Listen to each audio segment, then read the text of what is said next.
Hi there, I'm Katie. I'm the children's worker here at St Edward's, and by now you will have heard that as a congregation we're making our own nativity scenes. We've actually made up packs to help you along with celebrating this with us and getting really creative during Advent and December.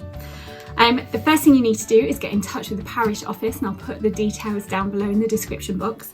And when you get in touch with them, they will send you out a pack which has lots of printed out things that you can cut out and turn into a great nativity scene. In your pack you will have a leaflet that has all the instructions on. You'll also get a stable, a desert, characters from the nativity.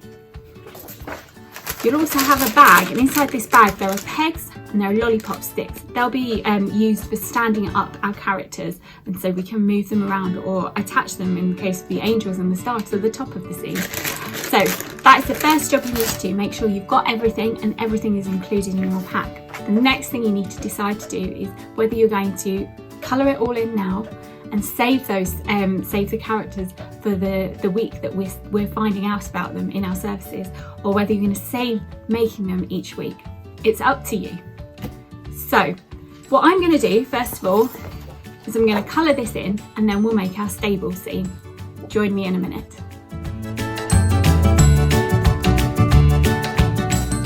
Okay, so we have coloured in our stable scene and our desert scene. Now you might love colouring in, but you know what? I actually don't really love colouring in. I know I can hear audible gasps from around drink houses after the amount of colouring in I've asked people to do. So instead of colouring mine in, I painted mine. Perhaps you'd like to collage yours, or I don't know, get really creative. You could get some hay to stick down onto the top of the stable. Go nuts.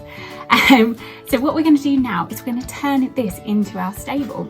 Now for my stable, I have got a box from one of the many deliveries that has been happening to this house over the last month.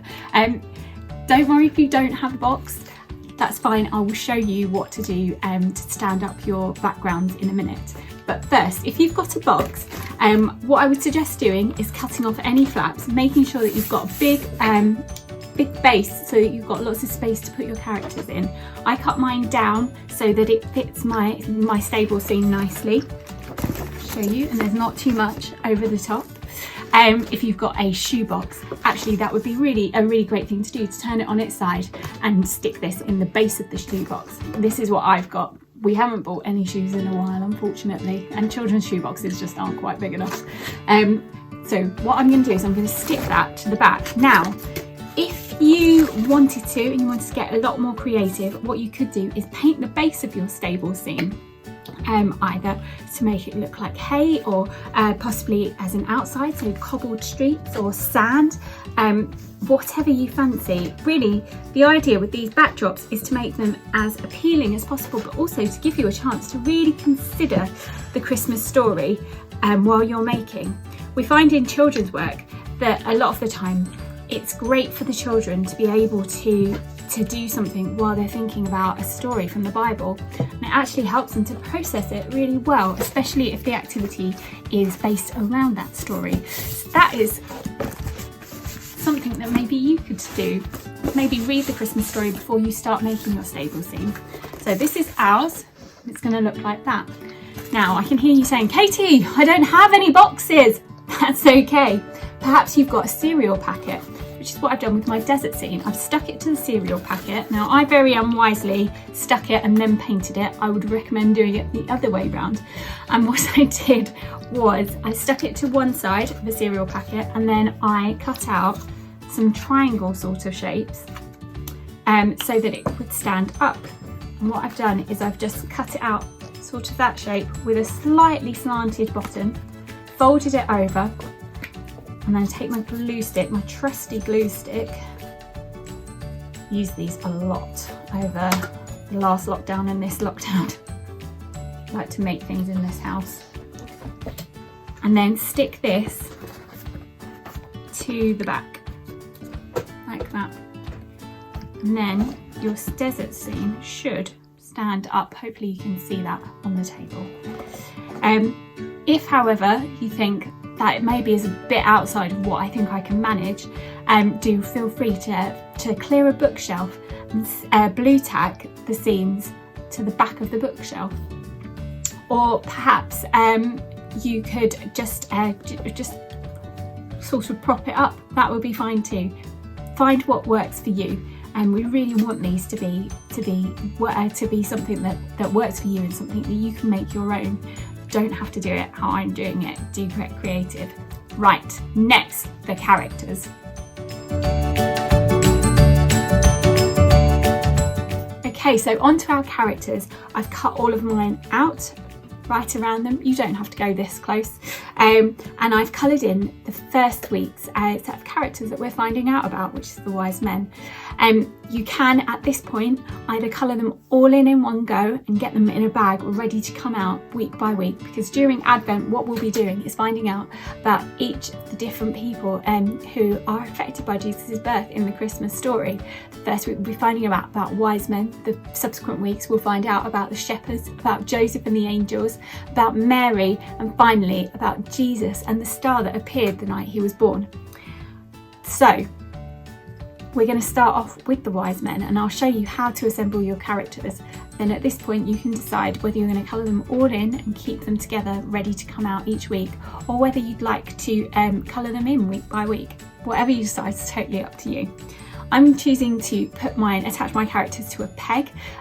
We have put lollipop sticks in your bags. If you'd like to use those instead and actually make your stable scene and nativity scenes into sort of like a puppet theatre where people can move them along, this might be really suitable for you if you're living with small children.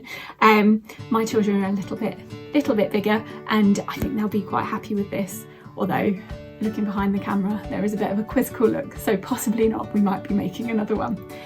Your choice. So lollipop sticks if you want to turn it into sort of a puppet show so that you can act out the story. Pegs if you want them standing upright. What you need to do is take a glue stick. I do think a glue stick is the best thing to use for this. You can, if you want to feel fancy, get a glue gun if you've got one of those, or some double-sided sticky tape for those of you who are feeling very Blue Peter-ish. Blue tack would work well also. But I have found for sticking my characters onto the pegs that just putting a line of glue down the peg, taking the peg and placing it in the middle of the character like that is sufficient, and just leave them to dry. And what they should do is stand up. Do play around with your pegs, figure out which way you find easiest to stand up. For me it's this way with the kind of fatter bit at the bottom, but for some of you it might be the other way round with it's kind of wider at that end. So just see what you find easiest to use. My kings are going to be living in my desert scene and moving closer to Jesus, and we've got to decide where they start. And each week we'll move them a bit closer as they journey on to follow that star and find Jesus. Next, I'm going to show you a completed scene that me and my daughter have done. So, just to warn you, my daughter is 7. She likes a bit of glitter. We have put quite a lot of glitter in ours. Do not feel the need to do that, but do get really creative and use whatever you have and whatever you fancy to make this look really special. I'll be back in a minute to show you our full scene.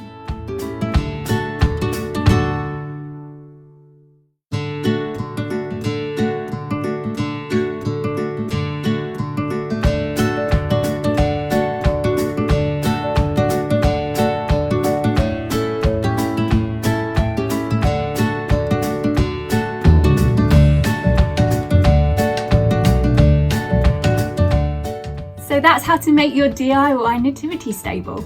Do get in touch with the parish office if you'd like a pack. If you don't live in York, that's fine. We're happy to send this out to you. Just join in with our church community. If you do live in York and after the Advent and Christmas season, you think, what am I going to do with this? We really like to see them up at church. So hopefully, fingers crossed, in January, we can have a display of all the DIY nativity boxes that have been made. If you don't fancy sharing it with us, that's fine, or if you just want to send a picture in, that's great too. Do show us how you're getting on our social medias by tagging us. yeah, I'm baffled too, but apparently that's the thing you can do. And or send a photo to the parish office. So all the contact details for the parish office will be down in the description box. Have fun, and we'll see you soon. Bye.